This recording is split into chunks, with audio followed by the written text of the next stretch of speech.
जन्माष्टमी की बात है, जन्माष्टमी का मौका है, एक पूजन की ऐसी विधि बताइए कि श्री कृष्ण सबके घर पे इस बार आ जाए। क्या करें इस बार जन्माष्टमी में? सबसे बढ़िया चीज है ठाकुर जी को धूमधाम के साथ, भजन कीर्तन के साथ और हाथी घोड़ा पाल की, जय कन्हैया लाल की गाते हुए रिझाइए और बढ़िया उनका जन्मदिन बनाइए। फिर भी अगर आप पूजन करना चाहते हैं और आप ठाकुर जी का कोई भी पाठ या कोई भी इस तरह से आप आध्यात्मिक तौर पे अगर ठाकुर जी का कुछ करना चाहते हैं तो ओम क्लीम कृष्णाय नमः इस मंत्र का जाप करिए। कोशिश करिए कि आप ये जो है या तो स्फटिक की माला से करें या आप वैजंती माला से करें, है ना। और राधा कटाक्ष स्तोत्रम का भी पाठ कर सकते हैं। अच्छा। ये भी आपके लिए बहुत यूजफुल रहता है, बहुत प्रभावकारी रहता है और इससे भी बहुत लाभ आपको मिलेगा। ठीक है।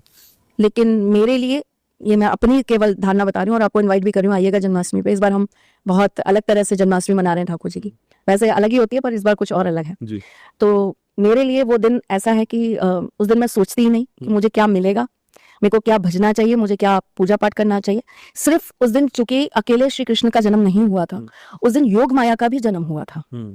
जो एक्सचेंज हुआ था ना, आपको याद है वो स्टोरी? आप बता सकती हैं। अच्छा, जब ठाकुर जी का जन्म हुआ था तो उनको वहां से जो कारावास था वहां से निकालना था, वरना कंस उन्हें भी मार देता, क्योंकि भविष्यवाणी यही थी कि 8वां पुत्र जो है वो उनके मृत्यु का कारण बनेगा। तो वहां से ठाकुर जी को ले जाया गया और ले जाकर जो है माँ यशोदा को दे दिया गया।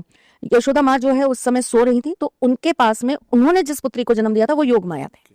तो योग माया को वहां से बदल के श्री कृष्ण को वहां यशोदा माँ के पास लेटा दिया गया और योग माया को लाकर माँ देवकी को दे दिया गया। तो जब कंस आया और कंस उन्हें मारने लगा योग माया को, तो वो एकदम से उछलकर ऊपर चली गई और उन्होंने कहा कि जिसको तुम्हें मारना है वो तो जन्म ले चुका, वो तुम्हारे हाथ नहीं आएगा, वो तो जन्म ले चुका और वो तुम्हारी मौत का कारण बनेगा ही बनेगा।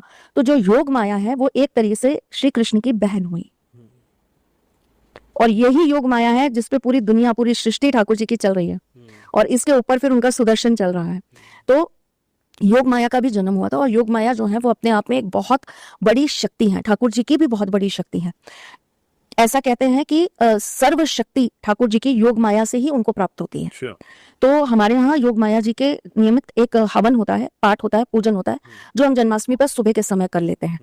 तो उसके बाद जो हमारा पूरे दिन भर चलता है, फिर हम खूब धूम धमाका करते हैं, उनकी नौका विहार कराते हैं, उनकी फूलों की होली खेलते हैं, रास करते हैं, जन्म करते हैं। तो हम बस नाचते रहते हैं, गाते रहते हैं, धमाल करते रहते हैं, अलग अलग कपड़े पहनते हैं। खूब सारे कपड़े उस दिन चेंज होते हैं हमारे, खूब सारे श्रृंगार चेंज होते हैं, जैसे हमारे ठाकुर जी के वैसे हमारे। तो ये सारा सब कुछ चलता है, यही हमारी जन्माष्टमी होती है।